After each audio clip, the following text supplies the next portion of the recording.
હલાવે લીમડી ને કોણ ઝુલાવે પીપળી, ભાઈની બેની લાડકી ને બૈલો ઝુલાવે ડાળખી.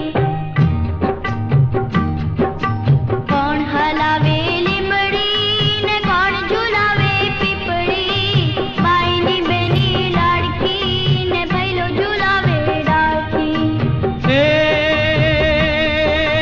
લીમડીની અજ ડાળ ઝુલાવે લીંબોળી ઝોલા ખાય, હિંચકો નાનો બેનનો એવો આમ ઝૂલણ્યો જાય. લીલુડી લીમડી હેઠે બેની બા હિંચકે હીઠે, લીલુડી લીમડી હેઠે બેની બા